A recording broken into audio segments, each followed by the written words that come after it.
Hello there and welcome to this little video of mine. Today I'm going to be checking out Reus or Reus or however you're supposed to pronounce it. It is a fun little game. I've been doing a little bit of, or I've done a couple of playthroughs, I guess you could say. And I want to show you guys what it is. You basically could call this what is or gameplay slash review of the game. And for those of you, should anyone like options, they're all basic. I can show them real quick here. Game, you have hints and tooltips. Video, you have resolution, full screen, VSync, anti-aliasing, and the aspect ratio. Audio, not really that much there. So yeah, it simply have fairly enough. Also, its own little wiki here, which is quite useful. And you actually have game modes, 3 different game modes. But the beginning is a, it's basically just a guide, let's play. It simply learn the basics. Then you have the era mode, which can be divided into 30, 60, or 100. Basically 30 minutes, 1 hour, 2 hours. And then you have the free play mode. You can play as long as you want in free play, but you will not get any achievements or progress. So just to give you a quick look, I will be playing one half an hour era, and we can start it right up. This game is basically you're supposed to help humanity to progress. You're in control of 4 giants, so to speak, and there are certain achievements. As you can see, I've only done 26 of 29, so there is something you can do here, like make us one village with 300 village prosperity or a forest village with 500, and we'll get into village prosperity and such soon. As you can see, here are our 4 giants. This is our water crab, I guess. We have a tree here, the forest guardian, and we have the mountain guardian, who is currently just a big thing here. And then your job is basically to create biomes for your people to live in, more or less. As you can see here, these guys have all their own little different special abilities. Like this guy can actually create animals. Give them these different aspects can be used to upgrade things. This guy over here has aspects of his own too. He can create swamp, herbs, creates herbs, gives tech, exotic animals that provides wealth, and so forth. So yeah, there's kind of a lot of things that you have to be wary of here. The rock giant, for example, can create minerals, precious minerals. It can create advanced minerals for tech. And the funny thing is, no matter what you do, there is some way to make it better. As you can see here, plus 8 wealth is placed next to another quartz. Yeah, we should probably check this out. So this is our first city, and each city will give you quests, I guess I could call it. And with each quest, you can go ahead and upgrade your village in different ways. And every time your village gets upgraded, like say we have a school challenge, which is basically gives technology 15 and food 15 as well. And these are the village markers. The village's territory is within that, so in order to make it work, you actually have to help them there. Also, these are some useful tips. A new nomad is roaming the planet, which basically means that there is someone else planning to build another city, and it probably will build it right here. We'll get a desert city. Yeah, which prefers wealth. And they actually placed the city just where I placed my new mine. We'll go ahead and place another one here. There are some aspects you have to be careful about when it comes to this game, and that is the greed here. Basically, is the more you give the villagers, the greedier they will get in turn. But if you're nice and careful, you'll make sure things goes okay. As you can see here, we can give it a lesser leaf aspect to make them get transmute to strawberries. It's currently blueberries, or an apple tree with a fruit aspect. And this guy has a leaf aspect. If we use it on it, you'll see here that it gains some tech. So that works out pretty decently. Tech in use, currently 115 of each. And the one who creates tech is actually this guy. So we can go ahead, have him bump down the tech thing there. These guys also wanted to build a trade post, I believe, and that is basically easiest achieved by getting wealth in use. So we'll go ahead, pounds down some precious minerals, and that should be enough. As you can see here, the tech gained from this plant here was more than enough, and we can try to give it a growth aspect to see what happens. Simply because it's interesting to see what different things do. It's been a while since I've actually been playing this, but as you can see here now, their greed is actually going up now because their wealth is growing irresponsibly fast. And I believe it's 30 or 20. The more greedy they get, the more trouble it causes in terms of they can suddenly decide to declare war on someone. They can cause mischief otherwise. But basically, giving things aspects, as you can see here, is basically just a good way of making them better. You can also upgrade them now. We can go ahead. Didn't really happen much, but if we give it, you can now give it a secondary aspect as well. So that is quite neat. Otherwise, we can also go ahead now and get some more animals, because as you can see, at least in the sea, the more animals we have next to each other, the more it boosts them all as a whole. No, we do not want to do that. We do not want to create something on top of the village. But yeah, now you can probably see here that the greed level is okay, but they still have gotten 2 of these.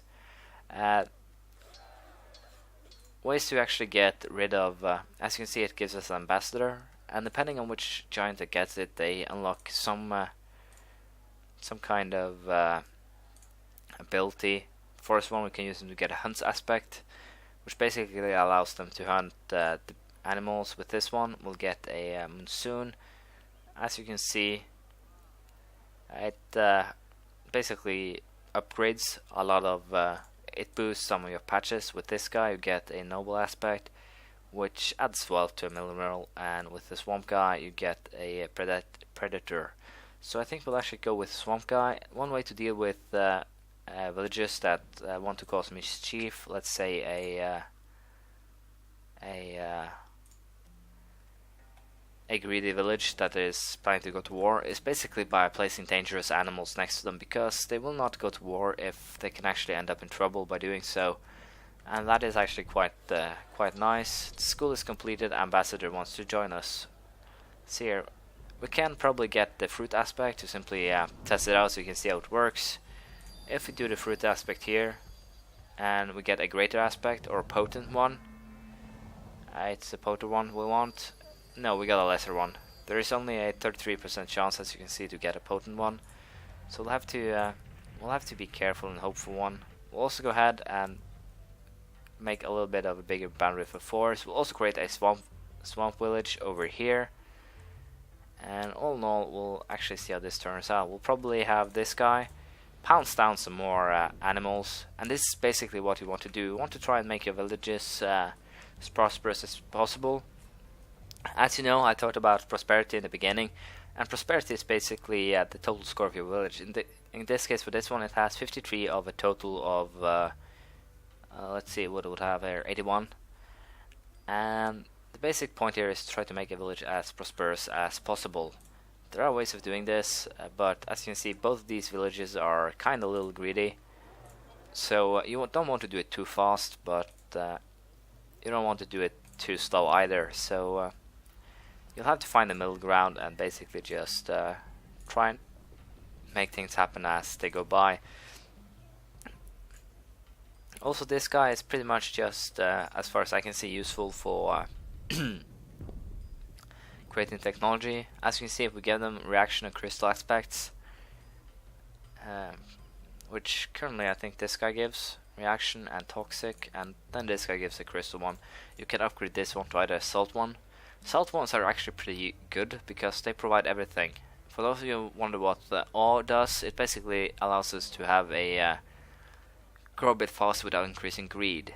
As you can see, the resource in use is less than 20%. They will not gain any greed, but if you actually have awe to boot, you can allow it to grow much faster. So all in all, this is actually a pretty fun little game once you actually get to know it, once you make things work a little bit. And as you can see up here, we actually have a nomad roaming the planet, and to giving a little what should I call it, a little please move here thingy, we'll just allow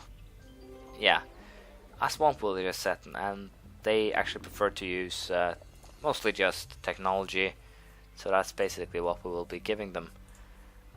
We can probably try to bounce down some exotic animals for them too. Banner Castle tribe will settle on the other side here.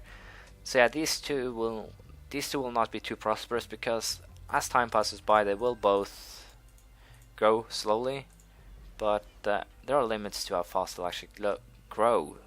Sorry, not grow.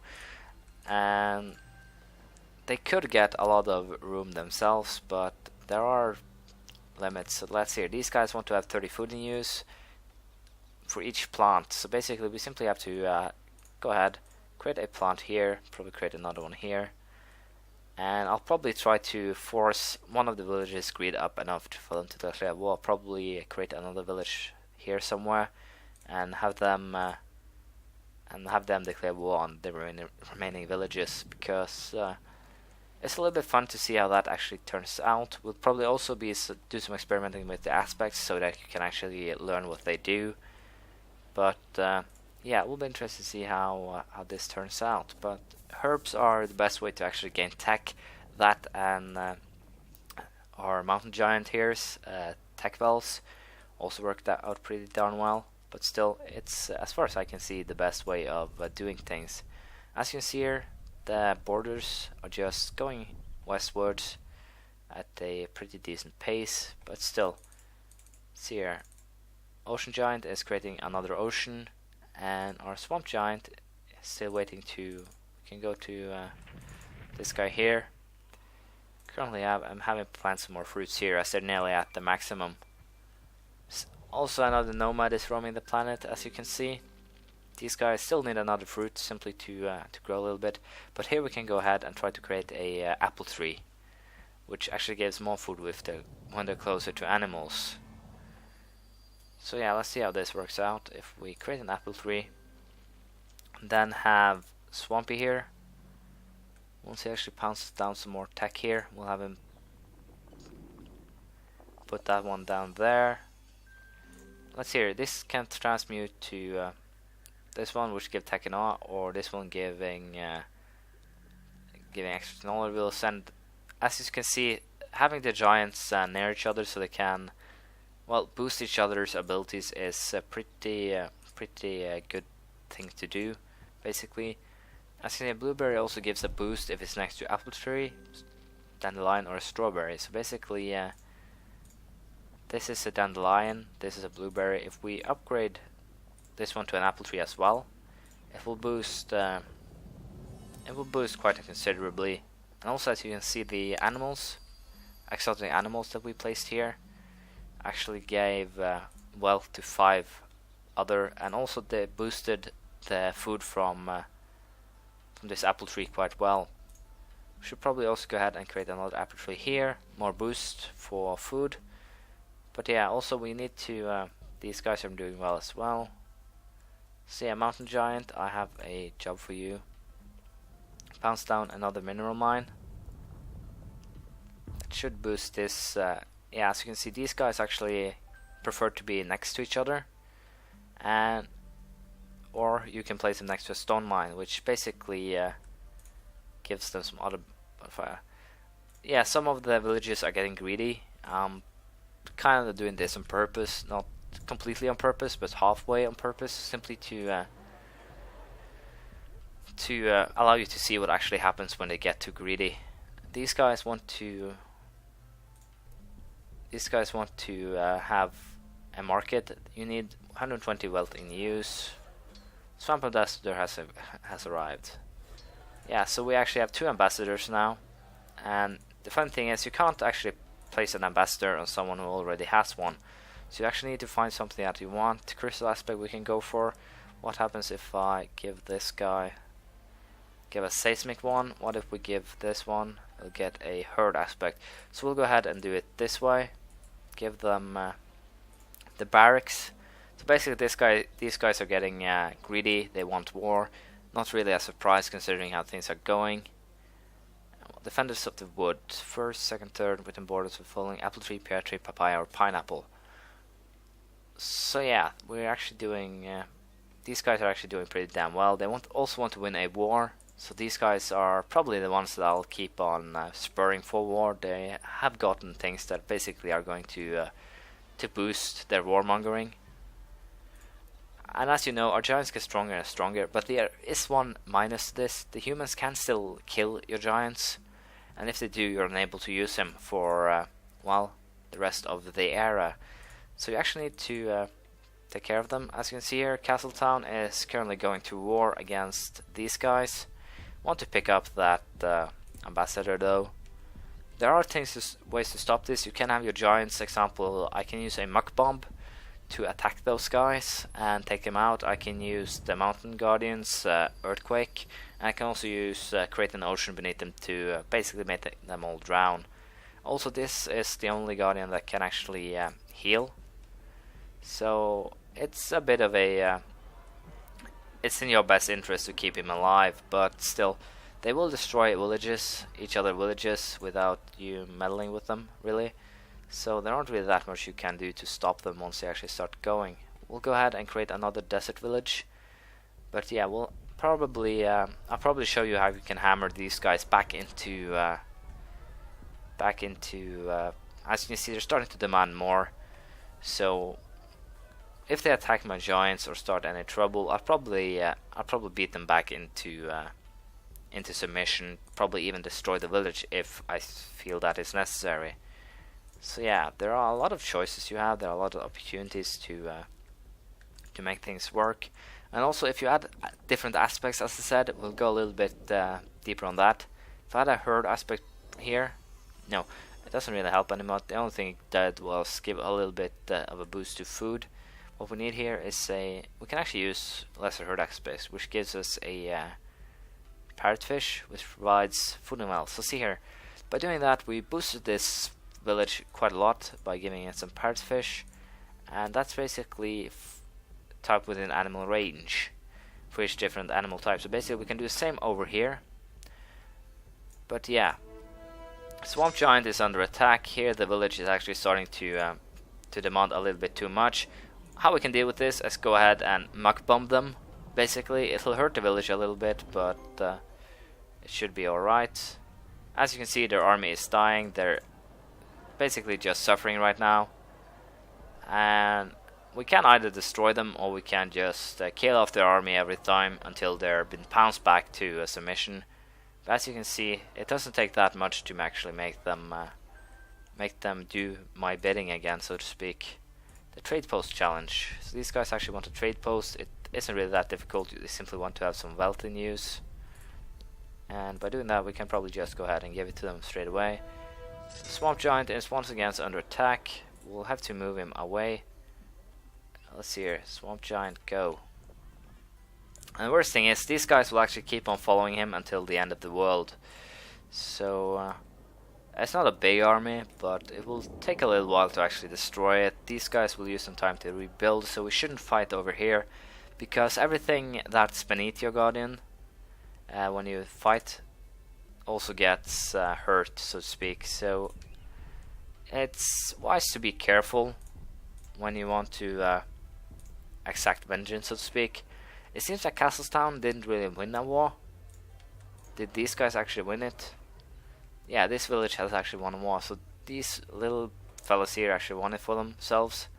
As you can see, there aren't really that many following, so we can go ahead now, and this will also hurt the things that are below a little bit, so try to be careful when you use this. But boom, army has been destroyed. Basically it will now suffer a horrible death, and then we can use the monsoon here to try and heal our Guardian again, to make him a little bit better. As you can see, I believe it's being healed a little bit, but not really that much. So yeah, we need to send this guy. So basically that's what you have to do. I can create another village right now. Would it be troublesome to do so? Most likely it would. And also there's another thing that you can see here. Once you actually get a ambassador, one desert in this case and one any, you can create a great minerals. Basically gives a mine that gives much more Forest Giant is under attack. He cannot really protect himself. He doesn't really have any attack to do so. Same with this guy, really. So what I'm actually going to do here, this is actually quite a big army they have assembled, but still, their greed is at dangerous levels. They're demanding more. They're thinking about starting a war. So basically, we'll simply have to wait and destroy them once the time comes. They wanted to build a barracks, but they actually failed to do so. Not because of ours, but simply because they were unable to. The the market and the trade post, though, I'm pretty sure that we'll be able to fulfill. Desert Ambassador wants to join us, and just give you a little quick look about the upgrades here.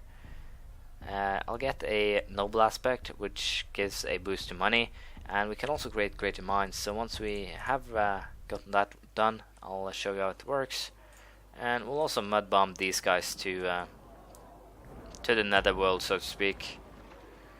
As you can see, there are, well, they should be getting fewer, but still, there are some weird ways this is destroyed. Also, as you can see here, there are some challenges that actually require you to destroy some villages, and in theory I can go ahead and do that. It's not really a problem, but do I want to is another issue entirely, and I think I just bombed this village. No, I just stayed clear of it. But yeah, there you can see Castletown has been punished into humility, which basically makes them not any greedy anymore, and they're basically friendly again. The city wants to start a plantation. We can probably help them with that by giving them some plants over here. No, we actually have to. No, they can't actually do the plantation because we have to actually raise the forest to do so. What we can do is try to create some plants over here, and then, well,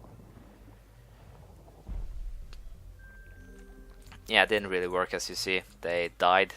That's basically the sign of them dying.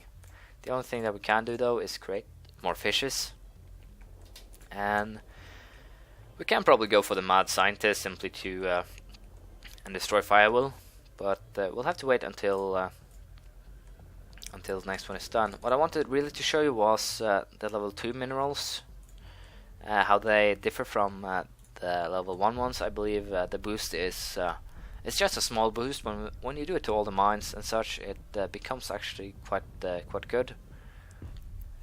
As you can see here, 31. This one has 8. It's actually twice as good. I'm just not thinking correctly. Let's see here. Also, we can add a wealth element or a noble aspect, which allows us to create a topaz. But as you can see, it doesn't really give that much wealth. It only works if it's next to a plant. But when it is next to a plant, it works pretty damn well. And that is, we can also make it to onyx one, but those should probably be built here, as we can have a little bit better plants here. So we'll go ahead, replace that one again, and there we go. We'll go ahead and build some mines over here, and also have the forest giants come and help to simply build some. It'll boost them a little bit. If we get this one, we can create some. We can create great animals. If we take the swamp guy, we can create great exotic animals. They can be dangerous, so it's not really advisable. If we take this guy, we can create great plants, and we also get to unlock the hunt aspect. So we probably want to do that simply because we get well, more unlocks. And as I said, barracks will probably not be one. This could be done. Do we want to, though? That is another question entirely. And well, probably not. We don't want to destroy Firewill, but or maybe we do. I think actually we do when I think about it. So yeah, we'll go ahead and upgrade this one to a parrotfish. So they'll create some more gold, as you can see here, some more tech. These guys need a lot of gold. These guys need a lot of, well, something. This won't be done, so I should probably just go ahead and destroy it some way or another. Even the city could possibly be destroyed. If I give these guys a herd aspect, what happens then? Let's see here. 1231. Add the herd aspect, they went up to 13. So basically, just giving them aspects is also a good way to gain a little bit extra from your resources, I guess I should say. for each other different fish type within animal range. So basically, if I add a lot of, for example, a sea bass here with a predator aspect or a lesser hunt aspect, which I believe I have now, I think I should get more. But so we'll go ahead and see what we can find out. Also these guys, predator aspect. I can actually add a predator aspect to something here. These guys. So yeah, we can also do it with a hunt a smaller fish to grow larger. So we can add a predator aspect to those guys and see how that works out. So basically, what you're trying to do is make your villagers prosper, but at the same time, you want to try and create a good ecosystem, I guess. This actually boosted a little bit, as you can see, up to 30 here. And these guys can actually be upgraded to anything else, so we'll go ahead also. Yeah, project is close to run out of time, but once again, you don't have to do this. It's good to do them, but you seriously don't have to. The mad scientist, however, would probably kind of want to do. Let's see here, if we do a bump down some animals here, it will hurt my technology a little bit, but we still need to get some more wealth here to actually make it work. We'll gain those a predator aspect as well. And let's see here, what if we give these a predator? Yeah, we'll try to give them a predator to boost a little bit of wealth, and we'll transmutate those into tomatoes with a growth aspect from this guy. So yeah, if you, as you see, give a little bit of food, we can make them into lesser hunt.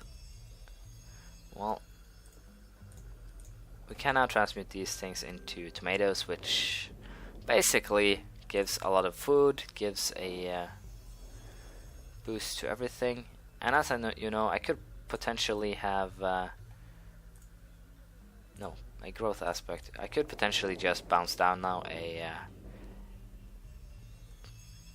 another city over here. Do I want to though? No, probably not, because sooner or later they'll end up in war with each other, and that ain't really anything you want to do.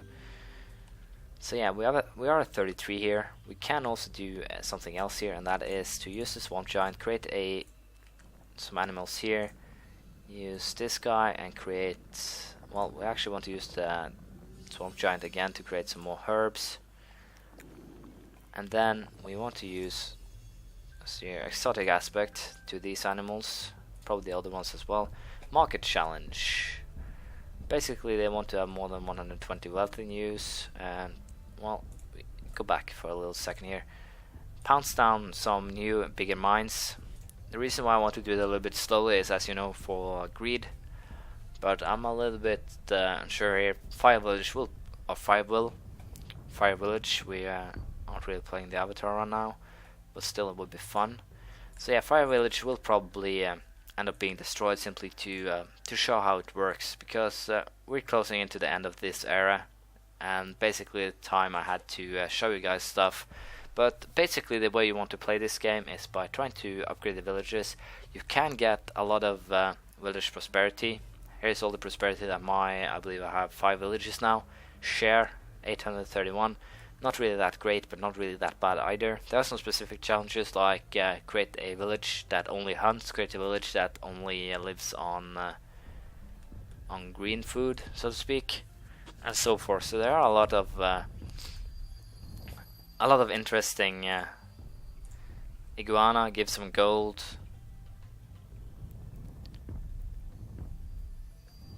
Once again, as you can see, I cannot change it, so if we do that, they give a lot more tech, but a lot more gold too. So we'll go ahead, start over again, have them create no, do you know what? We'll go ahead and create like this. To get the tech we need, have this guy, give it a leaf aspect. Or was it the other way around? Yeah, I gave it the wrong aspect, so we have actually to refurbish it, so to speak. But as you can see here, we got the tech needed. So what we want to do is pass another iguana down here to try and boost the economy, and then we'll have our stone giant here march over to oh, I already had an iguana there. My bad. Still, as you can see, there are quite diverse challenges too. So a lot of them are actually quite fun. But yeah, we'll probably be able to fulfill the mad scientist if I really had tried. But I don't think we have time for that. So I just want to show you how these guys actually destroy villages. And since we won't have time to fulfill that challenge, we'll actually go ahead and see if we can boost this one. Because you can boost it by using tiles that are outside of the borders. Simply by creating more animals, for example. Peppermints, well, this time it won't actually work, and that's a little bit annoying. But still, if they bounce their borders, it will. And that's kind of half the point. No, we actually, as you can see, we got some effect inside of the border. And all in all, things are going well. If you guys actually want to see how our village is going down, as you can see, these guys were destroyed, but they're actually doing quite well now. They have gotten their village back up going, even though they're still just living in tents. There are some tents here, but these guys mostly have houses. And as we punish them back, so they're not greedy. These guys are not greedy either. But punishing them like that is one easy way to make them your friends again. But we wanted to see how things work out when we destroy a city. So as you can see, the white area here is where the attack will hit. You actually have to attack the city itself. And in the case of the Earth Giant, he'll simply smash them to smithereens. And as you can see, all it needs to smash and the city is gone. No more city there. And as you can see, time is running out. What happens when the end game comes is basically not really that interesting. The giants who have been slumbering beneath the earth are more or less ready to fall asleep again. They'll start pretty damn soon. Swamp Giant here is tired, about to go to sleep. So yeah, this has simply been a half-hour era, and it takes time to simply get really started if you want to take it slow. But yeah, they actually start a new village here straight away from the nomad. Start to sleep between now and 1 minute. So basically now the giants are about to fall asleep. A new village starts here, and they actually wanted to create the docks, which as you can see doesn't require much. They're almost done. And all in all, this has probably been not the best video to show out this game. I simply showed out some of the basics and, well, how I have played it so far. I find it amusing, albeit not. It's probably a bit repetitive, but if you try to focus on something, try to make something good, it actually gets you quite into it quite fast. It has taken a lot of hours for me, so I'm happy with this game. I like it, and hopefully you will too if you find how you want to test it. As you can see here, Water Giant or Ocean Giant Guardian has fallen asleep. Same with Swampy here. Soon these two will probably follow suit, and that is the marking the end of this era. Stony is ready to go to bed as well, and there goes our wooden giant. So let's see here. It's time for the planet to sleep again. Prosperity, cities. So yeah, I didn't really unlock anything, as you can see. This is simply things that already has been unlocked, I think. So yeah, basically these are the things that I would have unlocked if I actually hadn't unlocked it. Which finish an area with a village, which is, yeah.